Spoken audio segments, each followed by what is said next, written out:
Tervist! Täna räägime kodust. Kodu on iga inimese jaoks kindlus, annab talle turvatunde, annab talle julgeolekutunde. Me ei vaidle mitte keegi selle üle, et me kõik tahame elada heas kodus. Aga viimasel ajal on keeruline sellega, et võib-olla kõik ei saa endale oma kodu, sellepärast et numbrid on karmid. Viimase 15 aastaga on Eesti üürihinnad tõusnud 220%. See on Euroopa kõige kõrgem number. Euroopa Liidu keskmine on 28%. Ja tõsi, samal ajal on keskmine palk tõusnud peaaegu 2 korda, aga ikkagi eluasemekulud, üürihinnad, ostuhinnad on 3 korda kasvanud. Ehk siis tegelikult meil on probleem, et kuidas me ikkagi saaksime endale seda head kodu. Mina olen Elo Kiivet, ma olen arhitekt ja täna räägime eluruumist. Minu tänane külaline on Aet Ader, värskelt valitud teiseks ametiajaks Eesti Arhitektide Liidu presidendiks. Arhitekt, aktivist ja selle teemaga tegelenud päris pikalt. Ole hea, ütle meile, et miks sellest kodus peaks üldse niimoodi rääkima, miks on kodu järsku ühiskondlik probleem? Ja tervist ka minu poolt. Miks sellest teemast rääkima peaks? Ma arvan, et see on väga mitmel põhjusel. Üks ongi see, et eks need hinnad on tõesti käest ära läinud. Varasemalt ei ole siis kodude kättesaadavus olnud nii punases, ütleme, selles suhtes ei ole olnud nii kriitiline, sest Eestis eluaseme siis hinnad, olgu need siis ostmiseks või üürimiseks, on siiski olnud võib-olla mõistlikkuse piires. Aga nii nagu Elo sa juba välja tõid, et statistika näitab siis, et 2010. ja 2023. aasta siis võrdluses on just Eesti väga negatiivselt silma paistnud, et kui meie sissetulekud on tõusnud 2 korda, siis eluasemehinnad on tõusnud 3 korda. Ja ma arvan, et see on nagu kõikide ka perekondade ja leibkondade nii-öelda igapäevases elus tunda. Ja sellest juba kaasuvad kõik need järgmised teemad, et miks me siis üldse, et üks on lihtsalt see, et inimestel kulub aina rohkem raha reaalselt iga päev oma kodu, ehk siis kas üüri, laenumaksete või muude eluasemed kulude peale, aga teine on see, et sellel on päris laiaulatuslikud nagu linnaplaneeringulised tagajärjed ka, et väga hea on see, et on tehtud 2 uuringut. Tartu Ülikool ja Eesti Kunstiakadeemia siis tegid Eesti riigile Kliimaministeeriumi tellimusel uuringu ja sama seltskond tegi siis Tallinna linnale ka uuringu. Ja uuringust tuleb välja, kui me vaatame üle Eesti seda, et siis rikkamad leibkonnad koonduvad suurematesse linnadesse, ütleme Tallinn, Tartu, Pärnu, siis keskmised leibkonnad või keskmise sissetulekuga leibkonnad on sellistes ütleme võib-olla maakonnakeskustes, paaris suuremas linnas veel, aga siis kõige väiksema sissetulekuga leibkonnad tihti on sunnitud Eesti kõige kaugematesse piirkondadesse kolima ja mitte, et selles oleks midagi halba, et inimesed elavad maal.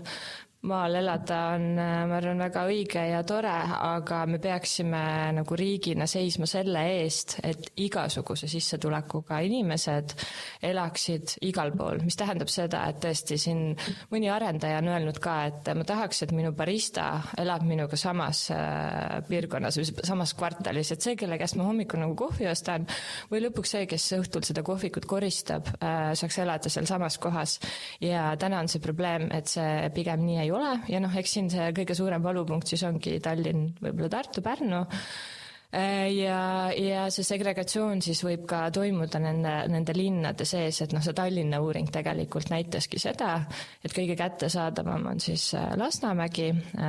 üks piirkond ja siis teatud piirkonnad on väga kättesaamatud, et kesklinn ja kesklinna piirkonnad, aga ka mõned teised, et see tegelikult tähendab, et ühesugused inimesed koonduvad aina enam ühesugustesse kohtadesse või teatud kohtadesse ja see on halb meile kõigile, et sellest tekivad meil juba järgmised probleemid. Aga see on päris huvitav, et võtta arendajatele kasutusele barista mõõdik. Et võib-olla nad suhestuvad sellega rohkem kui sellised abstraktsed nõuded, mida omavalitsused neile esitavad. Aga aga sul on, nagu sa ütlesid, et seda on nüüd palju uuritud ja valmimas on ka tegelikult see eluasemestrateegia riiklikul tasemel. Aga jällegi, kodu on nii isiklik asi, kodu on nagu minu kindlus, eks ole, et miks üldse on vaja seda poliitiliseks teha, miks on vaja mingi strateegiaid siia? Võt paraku on nii, et ikkagi riik peab kõikide teemadega tegelema. et ütleme nii, et kui mingid teemad just on läinud kriitiliseks, ei tahaks nagu selles suhtes nagu sellist kuidas öelda, sellist hirmu või paanikat külvata, et öelda jah, meil on eluaseme kriis ja maailm lõpeb ära, küll aga meil on lihtsalt pikaajalised tagajärjed, et seda segregatsiooni ma juba mainisin. Teine teema on see, et me ei jaksa võib-olla üleval pidada lihtsalt kõiki neid pendelrändeid ja muid investeeringuid, mis siis tuleneb sellest, et inimesed elavad nii kaugel oma töökohtadest, ühesõnaga kogu see nii-öelda riigi üleval pidamine, et kui me ei võimalda seda, et inimesed saaksid elada tihedalt linnakeskustes, kus on teenused, olgu see siis pood või lasteaed ja nii edasi, siis tegelikult see, et siis inimesed on sunnitud tegema valiku ostma auto, ostma võib-olla 2 autot, võib-olla lapsed suuremad 3 autot ja elama siis kuskil tunni aja kaugusel, siis sellest juba kõik need kaudsed kulud, mis inimesed oma ajas, rahas kulutavad ja teistpidi riik kulutab sellele, et peab siis tagama ühistransporti ja nii edasi, teede ehitus, kõik muu, sest tegelikult ikkagi meil on eeldused, et meil peaks olema kõikjal kõik, aga ühesõnaga, keeruline teema, aga küsi Elo, see päris küsimus uuesti. Iisa, ma arvan, et sa jõudsid päris hea vastuseni, aga see vastus ikkagi on selline üsna suur või kauge. Et miks riik peaks tegelema, on ju? Just. Ja ma mõtlen seda, et see on kõik väga õige ja on tegelikult hea meelde tuletada, et minu igapäevane otsus tekitab päris palju mõjusid nii minu pereelule kui ka tegelikult siis nagu sellise kogukonna, linna ja riigi vaatest. Aga veel kord, võib-olla, et kui me räägime kodudest, et praegu me oleme rääkinud sellest, et me peaksime koondama need nagu kokku rohkem, et nii on meil endal mugavam, nii on meil odavam, nii on meil keskkonnasäästlikum, aga kas siin ei ole ka nagu tegelikult see selline isiklik probleem, et kõik inimesed ei saagi endale enam oma kodu lubada? Et see kodu taskukohasus, jälle selline uus märksõna, et üks asi on tõesti see, et kus need kodud asuvad, aga teine on see, et kas ma saan oma elu alustada oma kodus. Ja kindlasti nõus, et ma võib-olla lihtsalt selle eelmise teema veel klatiks nii palju ära, et miks riik peaks just sellega tegelema, on see, et paraku on mingid teemad, millega keegi teine muidu lihtsalt ei tegele, et üks on see, et jah, et meil tekivad väga suured kaudsed kulud, aga teistpidi ongi see, et kui me mõtleme, et Eesti oleks see paik, kus siis ikkagi elada, et kuidas me oleksime ka rahvusvaheliselt mõnes mõttes konkurentsivõimelised,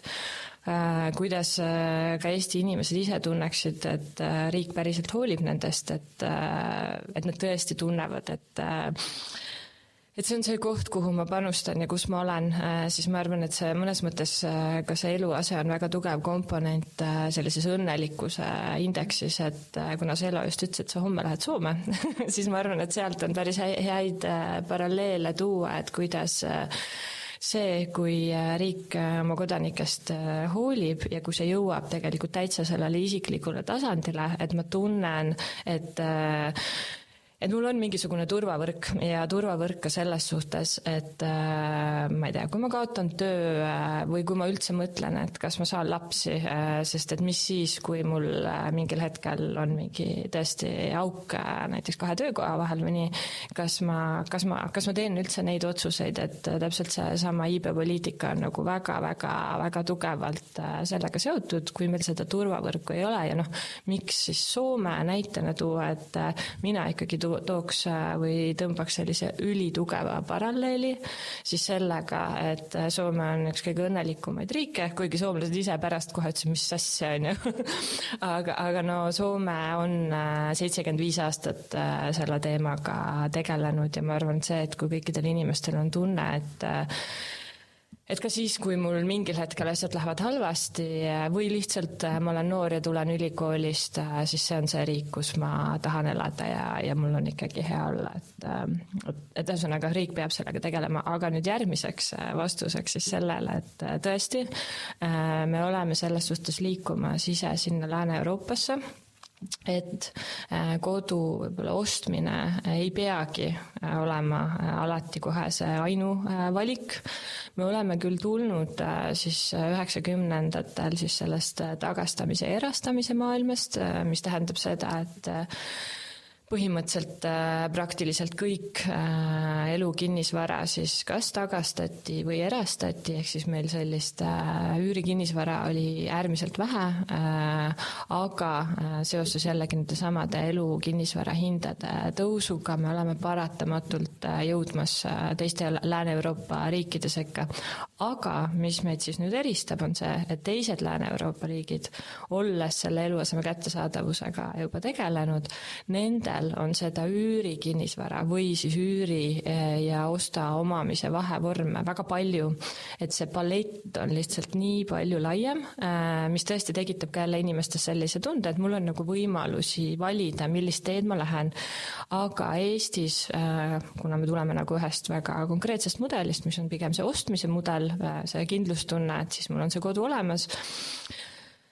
siis jah, meil neid teisi mudeleid veel ei ole ja ma arvan, et nüüd ongi see, et väga hea, et riik sellega tegeleb ja ma tõesti loodan, et meil neid mudeleid tuleb juurde ja ka siis see on osaliselt nagu riigi roll, aga teistpidi ka avaliku sektori roll laiemalt, et omavalitsused ise saaksid ka nagu selles teemas kaasa rääkida. Sa tõid nii palju huvitavaid märksõnu, et me hakkame neid kõiki järjest lahkama ka, aga ma korra veel ütlen kuulajatele, et kui me räägime taskukohasest kodust, et siis seda saab mõõta erineval moel ja et kui palju raha kulub selleks, et kodu osta ja üks variant on ka tõesti see, et kui palju kulub üleüldse eluasemele, et vahet ei ole, kas siis üüriks, pangalaenuks koos kõikide kodukuludega, et kui see ületab 40% sissetulekutest, et siis on juba tegelikult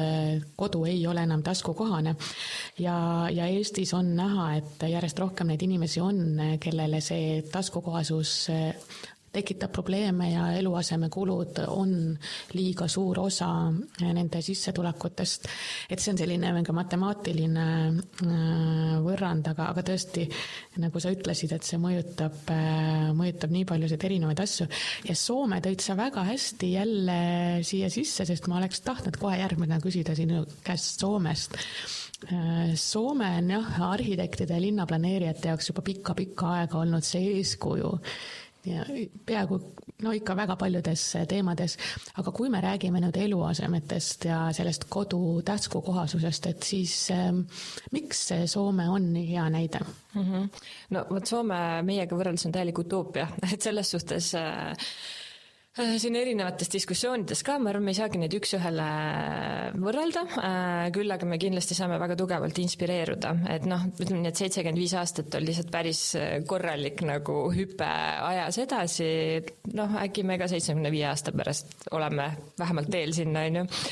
Aga miks ta on hea näide on tõesti see, et nad on süstemaatiliselt tegelenud sellega, nii riigi tasandil kui siis kohalike omavalitsuste tasandil, eelkõige siis Helsingi näiteks, kus me siis oleme ise ka käinud ja põhimõtteliselt nad on siis 36% oma elukinnisvarast ehitanudki siis kas kättesaadavaks või põhimõtteliselt siis nii-öelda süstemaatiliselt riigi käenduste, intressitoetuste najalt ja selle ajaga on siis ehitatud üle 1 miljoni kodu tegelikult, et ütleme nii, et Soomes on siis riigi eluasemepoliitika väga-väga tugev. Mul on ka tegelikult olid need numbrid, jah.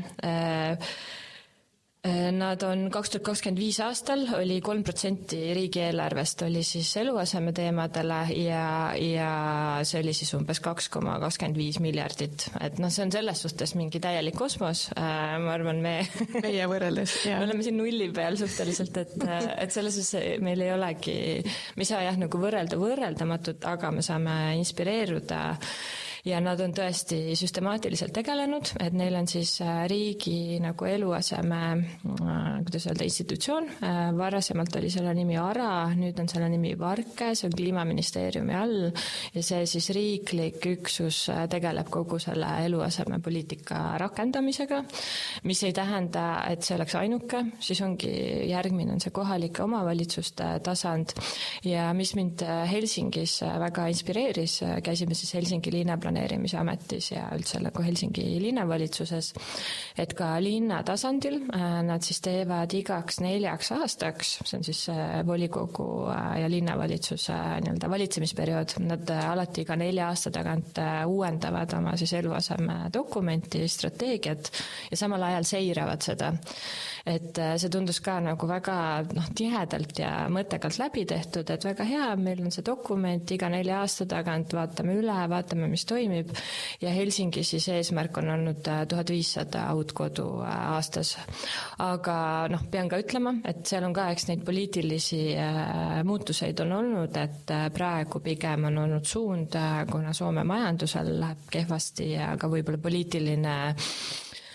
tendents on selline, et mitte selle teemaga nii palju tegeleda, et nende see teema nii-öelda ka rahastuse mõttes on languses, aga isegi meie seal kontaktid ütlesid ka, et kui me jõuame nagu selle 2,25 miljardi pealt 1 miljardi peale, siis ikkagi see on hoopis mingi teine skaala. Aga jah, ja siis neil on väga palju neid erinevaid meetodeid, kuidas nad siis sellega tegelevad.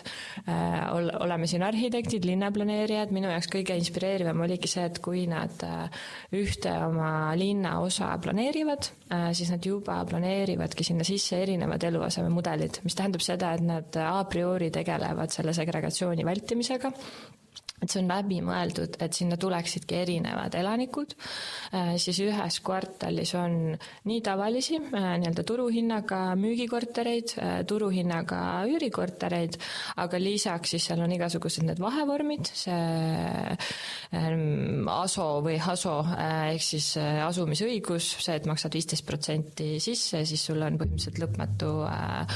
kontrollitud rendiga elamisõigus ja siis seal on nagu odavamaid või selles suhtes jah, nagu rohkem subsideeritud üürikortereid, neid on nendele, kellel on siis tõesti probleem, ma ei tea, räägime siin puuetega inimestest ja nii edasi, aga siis on ka nii-öelda kallimad üürikortereid, aga siiski turuhinnast madalamaid, mis on mõeldud siis võib-olla inimestele, kellel ei ole jah, nagu sellist tõsist probleemi, küll aga neil ei ole ka võib-olla võimekust seda turuhinda maksta, ehk siis on nagu mõeldud kõikidele tasanditele. Tallinnas kahjuks on see olnud paraku nii, et kõik Tallinnal siis tegelikult on ka mõned üürikorterid täitsa olemas, aga paraku see on olnud nii, et need on mõeldud ikkagi tõesti sellele, et kui sa oled endine vang või sa oled puudega isik või ma ei tea, lastekodu taustaga, et sul peab olema väga-väga selline kriipiv vajadus, miks sa aplikeerud siis nii-öelda toetatud eluasemele, aga mulle tundub, et mida on Soome teinud, on see, et ta on üritanud nagu üldse siis seda mitmekesisust väga-väga tugevalt toetada ja kõige õnnelikumad maailmas, ma ei tea. Jah, aga ma arvan, et see on tõesti, et meil on mingi stigma selle üürimisega või sotsiaalmaja on selline sõimusõna ja munitsipaalmaja on ka teatavate poliitikate tõttu selline sõimusõna, et jah, meil on vaja nagu ka selliseid filosoofilisemaid muudatusi teha oma ühiskonnas. Aga sind kuulates ja tõesti teades seda, et Soomes on omavalitsustele kuulub väga palju maad ja nagu sa ütled, siis tõesti 1950-ndatest alates on nad sellega tegelenud, nad on juba teinud 1 miljon kodu, mida nad saavadki oma selles süsteemis ringlemas hoida. Et see on tõesti kosmos, et kuidas me siis, et eeskuju on hea võtta selline kõrge ja kauge, aga kui ta on nagu nii kauge, et kas meil ei ole ohtu, et mina näiteks ehmatan praegu ära ja jään hoopis seisma ja üldse ei lähe kuhugi, et kuidas me saame saame Soomet eeskujuks võtta, kui meil on nii suured erinevused oma nagu juba sellest ajaloost tulenevad? Ja võib-olla siin siis kohasem näide olekski Tšehhi. Tšehhi tegi just hiljuti, ütleme nii, et Tšehhi on meist umbes paar aastat ees. Et Tšehhis on just hiljuti loodud siis see riigi, kuidas öelda siis, põhimõtteliselt see riigi institutsionaalne keha, kes tegeleks eluasemepoliitikaga ja lisaks lõid nad siis omavalitsuste võrgustiku, et omavalitsusi tuua kokku ja pakkuda neile ka siis sellist nõustamist ja tuge ja kui neid Tšehhi ettekandeid kuulata ja nendega suhelda, et siis tundus, et nemad on võib-olla meile kohasem näide. Küll nüüd nende puhul siis saabki näha, et kuidas neil see nagu toimima läheb, et ma arvan, et me peamegi siin võtma selles suhtes küll strateegiliselt, aga rahulikult, ei olegi mõtet nüüd loota, et meil päeva pealt maailm muutub ja ma arvan, see ei olegi eesmärk, vaid pigem on ju tegelikult eesmärk see, et kui meil täna on see ikkagi kättesaadavuse kriis ja maapiirkondades kvaliteedikriis, et me hakkaks nagu sellega vaikselt vähemalt tegelema, et teeme nagu oma võimekuse piires, aga ma arvan, et see, et me mitte midagi ei tee, et see oleks väga nagu kehv, eriti kui me mõtleme ikkagi tulevikule, et me hakkame seda väga tugevalt kahetsema, ma arvan 20 aasta pärast, et siis kui asi väga hulluks läheb. Sellest maaomandist võib-olla on ka veel huvitav rääkida. Tõsi, jah, me olemegi Eestis selles olukorras, kus meil seda maaomandit nii palju ei ole. Kuna siis maa on ka pigem erakätes, et avalikus omandis maad nii palju tõesti ei ole, samas midagi ikkagi on, millegiga saab toimetada ja võib-olla siin on oluline tuua siis see sisse, et maa komponent on oluline seal Tallinnas, Tartus, võib-olla Pärnus, kus tõesti maal on tugev väärtus, aga kui me räägime teistest omavalitsustest, siis tegelikult meil ongi jälle see hinnalõhe metsik, et teistes omavalitsustes on maa väga odav ja seal see komponent ei olegi nii suur, et võib-olla tooksin selle teema, et mida siis see uuring ja eluasemepoliitika, mida riigi tasandil ka tehakse, mida see adresseerib, ongi siis 2 fookust, et nendes suuremates linnades me peame tõesti tegelema siis selle kättesaadavusega, et meil oleks võimalik kõikides nendes linnapiirkondades erinevatel inimestel elada, aga siis just väiksemates omavalitsustes me peaksime tegelema kvaliteediga, et meil üldse oleks uut kinnisvara. Et oleme nüüd ise siin vaadanud ka näiteks Narvat ja Narvas tõesti nüüd üks uus kortermaja on, aga muidu ei olnud seal ehitatud aastakümneid ühtegi uut kortermaja. Ja ütleme nii, et tänapäeval kõik variandid on okei, et ma ei ütle, et peaks nüüd tohutult lammutama, aga lihtsalt see uue ja kvaliteetse eluaseme olemasolu on ikkagi ülioluline, et on variant muidugi teha siis mingisugune rekka, aga kui me lihtsalt teeme selle hästi sellise minimaalse soojustamise, siis see tegelikult ei muuda nagu sellist üldist elu kvaliteeti, et me peame rääkima siis nendes, ütleme, väikelinnades sellest, et meil on kvaliteetne avalik ruum, mis on olnud väga edukas hea avaliku ruumi programm, kus siis on rajatud linnaväljakuid, peatänavaid, osa veel ootab ehitamist, siis meil on see kvaliteetne eluase, ütleme nii, selle peaväljaku ääres ja siis meil tekivad töökohad, et kui me jällegi riigina oleme seisnud ka selle väljakutse ees, et meil on tugev pealinnastumine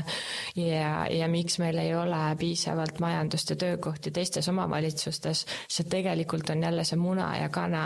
probleem, et kui me ei tegele sellega, et meil oleks sellist väärikat ja kvaliteetset elukeskkonda, mis tuleb kokku siis sellest avalikust ruumist ja eluasemest, siis meil ei teki ka neid töökohti, et ütleme nii, ka sellist suuremat väärtust loov majandus soovib kvaliteetset elukeskkonda ja nüüd ongi küsimus, et kas me siis ootame, et meil kuidagi tõmbame need, ma ei tea, ärid või tööstused ja selle majanduse sinna, ilma et meil oleks seda elukeskkonda No ma arvan, et see päris nii ei toimi, võib proovida ja siis, et siis lootuses, et siis me hakkame või siis kuidagi see elukeskkond sinna juurde tekib, et tegelikult ma arvan, see nii ei toimi, peaks tegelema nagu mõlemaga paralleelselt, et kui meil tekib väga hea ruum siis selle eluaseme avaliku ruumi näol, siis ma arvan, et on väga suurem kuidas seal tendents või väga palju suurem võimalus, et siis majandus ehk siis need ärid, tööstused ka sinna lähevad ja sellepärast oligi võib-olla huvitav just see Narva näide ja võib-olla Ida-Viru üldiselt. Nad on nii tugevalt kahanevad olnud, nad on meie julgeoleku garantii, nad on juba tegelenud, et Ida-Viru investeeringud ja nii, et nemad väga tugevalt juba mõtlevad selle peale, ma arvan, see on väga õige tee. Absoluutselt. No see tulebki tagasi ringiga selleni, et meie kodu, me ütleme seda, et on minu kindlus, aga tegelikult see ongi täpselt selline turvatunde ja julgeoleku küsimus nii isiku, pere kui ka ühiskonna vaatest. Aga see muna ja kana diskussioon on tõesti see, mis ei kao ja võib-olla on ka vale, et nagu jäädagi vaidlema, et kumb on enne, et kas töökoht või kodu, kas inimene või ettevõte, et ma olen ka nõus sinuga, et meile, miks me ootame, et teeme selle hea eluruumi ja elukoha ära ja siis vaatame edasi, et tuletab mulle alati meelde seda, et arutelu, et kas meil on vaja uut bussipeatust, aga keegi ei oota ju seal. Just, täpselt. Et miks peaks keegi minema tühjale kohale ootama? Või miks inimesed sõida rattaga? Võib-olla seepärast, et ei ole rattateid. Just. Aga iseenesest ma haaran kinni sellest sõnasabast, et tõesti, et tegelikult meil on ka sellist mantrat, et meil on vaba turg kõik reguleerib ära, turg paneb paika, turg teeb ausa ruumi, ausa võistluse ja see on kõige parem moodus üldse ja see, et kas me räägime kinnisvarast või me räägime kodust, eks ole, ja need linnalegendid, et see, millest me täna siin praegu räägime, et eluaseme strateegia, kodupoliitika, et see on vaba turu solkimine, et kuhu te tükite, meil ei ole probleemi ja tõesti, kui me vaatame seda, et kuhu on kerkinud kodude ruutmeetri hinnad ja need kuhugi müüakse, et tõesti, kellel siis ei ole või kes siis ei saa ja me oleme ilmselt ka mõlemad olnud koosolekutel, kus ongi laua taga inimesed, kes ütlevad, aga minu sõbrad kõik ostavad kortereid, et ma ei saa aru, millest te räägite. Et kuidas siin see tasakaalupunkt leida, et ühtepidi me tahaksime vabadust ja teistpidi me tahaksime kõvemat kätt, et ühtepidi me tahame teha kõike seda, mida meile nagu südamest tuleb, aga teistpidi me tahaksime kindlustunnet, et meil ikkagi on mingid piirangud, mis hoiavad meid kõige halvema eest, et kuidas me leiame tasakaalu? Ma arvan, siin on jälle see mitme tee teema, et ei olegi siin nagu ühte sellist kõva kätt vaja, et ma arvan, et koostöö praegu ka eluasemepoliitika puhul minust Kliimaministeerium on teinud väga head koostööd. EKFL ehk siis kinnisvarafirmade liit näiteks on ka kaasatud sellesse olnud ja ma arvaks, et ka kinnisvaraettevõtted näevad tegelikult võimalust selleks, et kui me seda mudelit natuke häkkime, näiteks kui me räägime nendest väikelinnadest, et näiteks riik siis tuleb kaasa, et aidata garanteerida näiteks pangalaene või panna siis pangaintressidele või nii-öelda garanteerida mingisugune pangaintressi ülemlävi ja tegelikult see ju aitab arendajad ka, et kui me läheme nagu sellistesse mudelitesse, kus siis arendaja on kaasatud ja tema tegelikult saab endale uue turuniši, et täna kui arendaja loomulikult valibki arendamiseks selle kõige kallima nii-öelda prime kinnisvara mere ääres, sest sealt saab ka lõpuks kõige suurema ruutmeetri hinna, et arusaadav, täiesti loogiline, aga ma arvan, et kui me nagu meelitame selliste teatud garantiide andmisega arendajad ka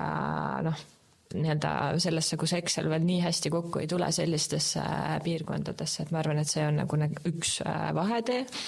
ja siis mina ikkagi usun ka nendesse nii-öelda, kuidas öelda, kindlustatud kasumiga arendustesse või võime ka öelda siis sellise reguleeritud või fikseeritud kasumiga arendustesse.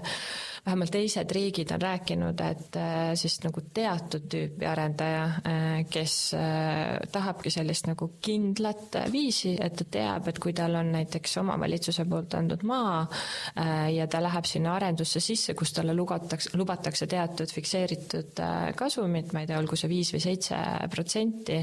et ta saab nagu mingi kindla exiti, et võib-olla leidub ka sellised arendajad, kes ei lähe ise, ma ei tea, siis seda maad ostma, kõiki neid riske võtma, vaid ta tegelikult näeb, et avaliku sektoriga koostöös tal on nii paljud riskid maandatud, aga tegelikult sellest on ka ikkagi võimalik teatud tulu teenida, et ma arvan, et me siin keegi ei ole nagu printsiibis mingite majanduste vastu, et see must-valge pilt, jah, ma arvan, selle maalimine, sellest ei ole mitte kellelegi kasu ja ma arvan, Eesti just ongi praegu otsimas neid selliseid vaheteid ja erinevaid viise. Tõesti, meil kipuvad võib-olla seal kinnisvaras olema need mustrid või mitte mustrid, vaid need ärimudelid natukene ühesugused, et see tuletab mulle meelde vahepeal seda, et kui käia välismaal, siis päris tihti näeb niimoodi, et on tänavakaubitsejad. Ja tänavakaubitsejad terves linnas müüvad täpselt samasuguseid asju.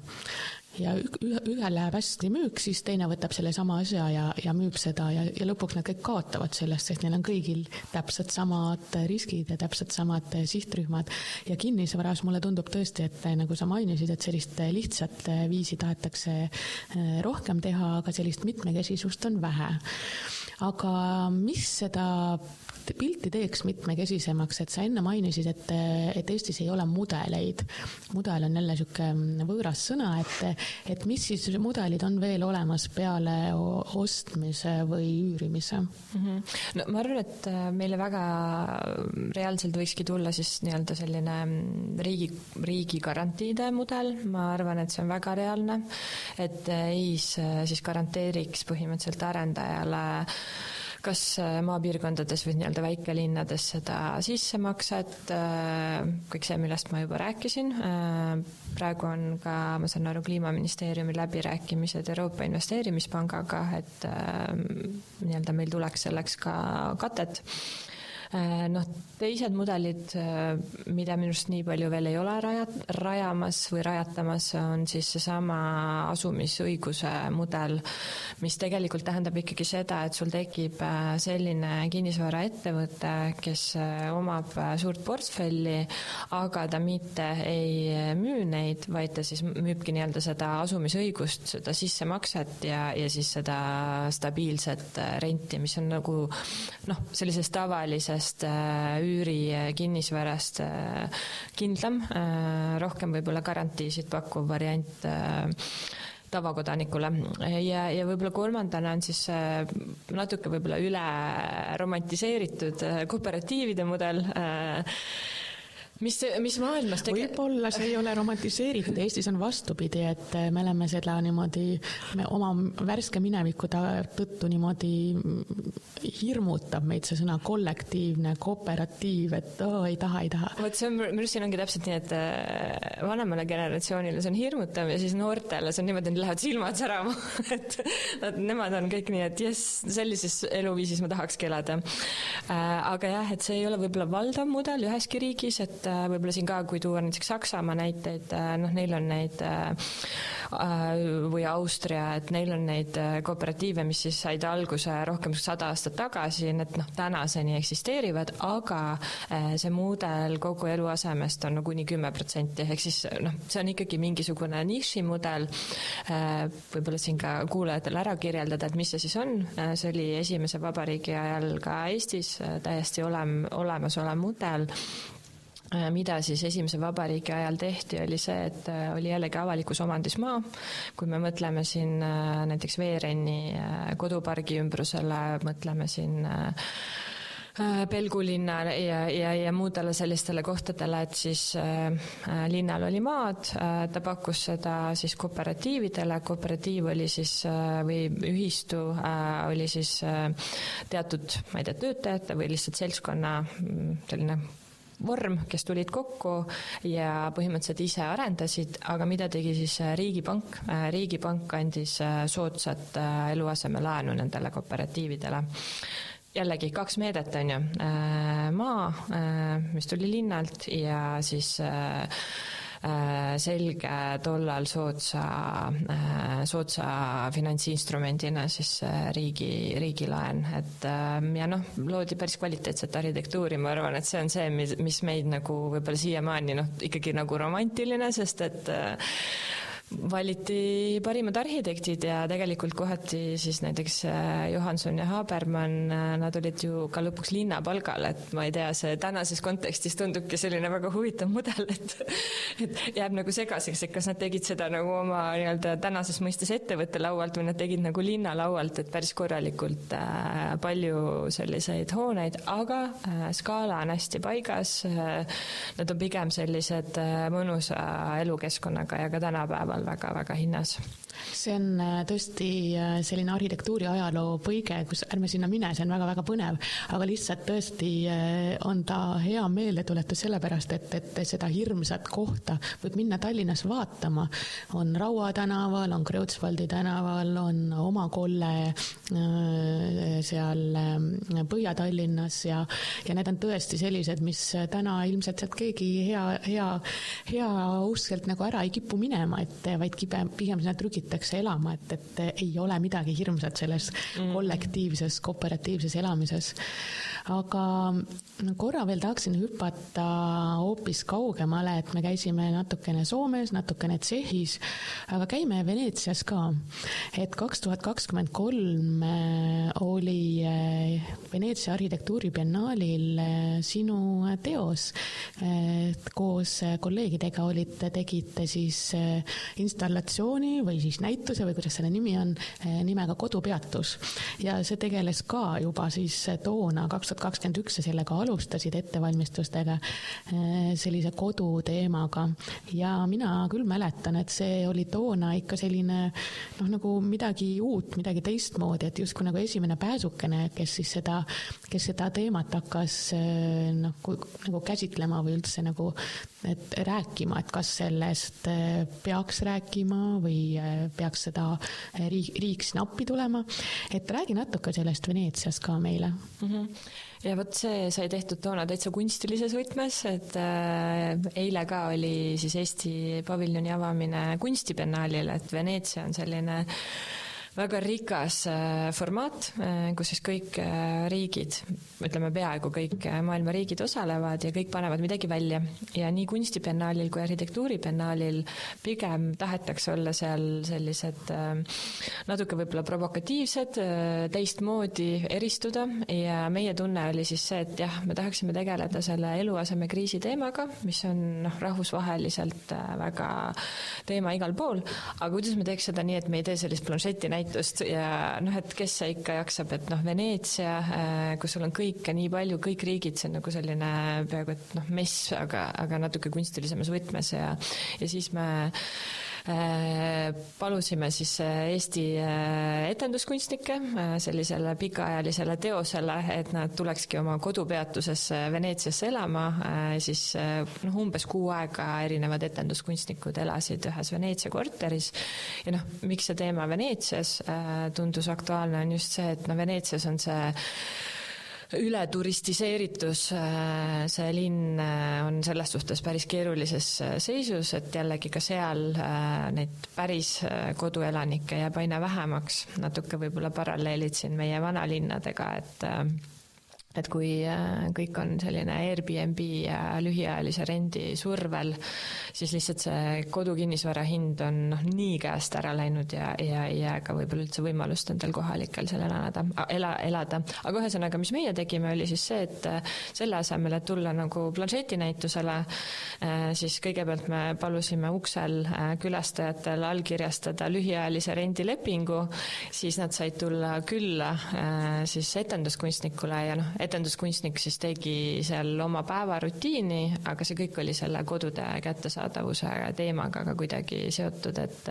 Jan Kaus kirjutas väga lahedad tekstid, Markus Robam kirjutas plaadi või tegi muusika siis lausa erinevad lood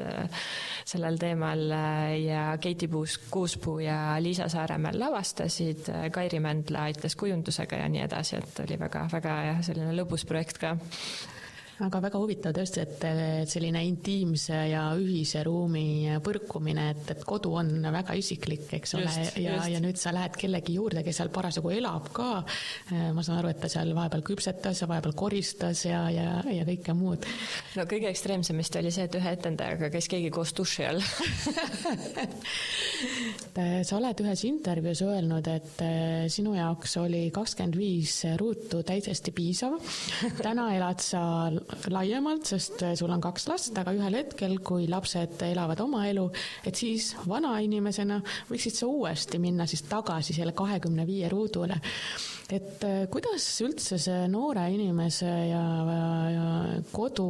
mis on kõige tähtsam, et millest esimese kodu otsija, mida ta peaks üldse vaatama ja nagu võib-olla mida ta peaks ära unustama? Võib-olla siin ma klatin selle ära, et see oli tegelikult väga palju pikem intervjuu, kus me rääkisime erinevatel teemadel, et see pealkiri oli siis intervjueerija poolt pandud, et ma kindlasti ei taha öelda, et on jällegi mingi norm, mis peab kõigile sobima või et kõik peavad valima selle tee, aga ma tahtsin alla joonida seda jah, et me oleme oma leibkonna suuruses siis väga varieeruvad vastavalt sellele, et mis elutsüklis me oleme ja mina tõesti tundsin, et olles siis tudeng või siis hiljem äsja ülikooli lõpetanud noor arhitekt, alustades oma ettevõttega, siis nagunii veedan suurema osa oma päevast väljaspool kodu ja enamuse tegelikult siis oma arhitektuuribüroos, et miks ma peaksin siis veel tohutut ruutmeetreid endale üritama võimaldada, et 25 ruutmeetrist korterit üürida oli väga paslik. Aga jah, hiljem siis, kui on lapsed ja hoopis teised vajadused, siis on loomulik, et meil ongi vaja rohkem ruumi. Nii, aga sinu küsimus oli, et... No küsimus on see, et inimene otsib oma esimest kodu. Mida ta peab vaatama? Mis on olulised asjad? Ma arvaks, et see on nii individuaalne, et selles suhtes ma just tahakski siin nagu vastanduda. Mida arhitekt annab nõu? Mida arhitekt annab nõu? Aga ma lihtsalt ütleks selles ühiskondlikus vaatevinklist, et võib-olla see on ka see just see stigmade teema selle eluaseme kättesaadavusega, mida sa nii hästi esile tõid, et nagu keegi tahab minu isiklikku ruumi tulla kuidagi normeerima või suunama või ütlema, et kuidas peab elama. Ei taha üldse, ei taha, et tahaks lihtsalt pakkuda võimalusi, et kõikidel oleks nagu võimalus elada, et keegi ei tunneks, et temal ei ole seda kohta. Et no arhitekti vaates, no arhitektid... Me teeme alati nagu parima ruumi sellest nagu tellija materjalist, et me alati toimetame selles kontekstis, et ma arvan, et oleks üli inspireeriv projekteerida neid erinevaid ka eluaseme vorme, et meil oli siis 2025 sügisel oli ka eluaseme konverents, kus me kutsusime erinevaid näiteid ka esitlema ja minu arust olid näiteks need Brüsseli ja Belgia näited, mida siis Oana Bogdan esitles väga inspireerivad, kus nad olidki projekteerinud siis Belgias väga head arhitektuuri siis sellisele institutsionaalsele omanikule, aga see ei olnud, jällegi täpselt, see ei olnud mingisugune sotsiaalmaja, vaid pigem see oli väga kvaliteetne arhitektuur ja nendest stigmadest ongi, me peame lahti saama, et eks see ongi selle kogu mudeli nagu häkkimise küsimus, et ühelt poolt me tahame teha väga, väga kättesaadavat, aga me ei tohi sellest kvaliteedis alla anda, et muidu läheb jälle nagu väga halvasti. Aga ma väga tänan sind, väga inspireeriv oli ja mulle väga meeldis, et me saime siit teada päris palju asju, et näiteks, et kodud on otseselt seotud õnnelikkusega ja riigid, kus on kodupoliitika, on õnnelikumad riigid kui Eesti ja ka seda, et tegelikult et me peaksime sellest mitmekesisust hoidma, et me peaksime koostööd hoidma, me peaksime loobuma mustvalgest maailmapildist ja sellisest vanadest uskumustest ja mulle meeldib ka see, et tegelikult meil on lootus küll, et me ei pea sinna ämbrisse astuma, kus mõned teised riigid juba on astunud ja kolistanud, vaid et me Eestis saame selleks valmistuda, saame võtta appi professionaalid ja teha siis oma kodupoliitika ja strateegia niimoodi, et tõesti inimesed ei peaks muretsema kodu pärast. Nii et suur aitäh, et sa tulid. aitäh!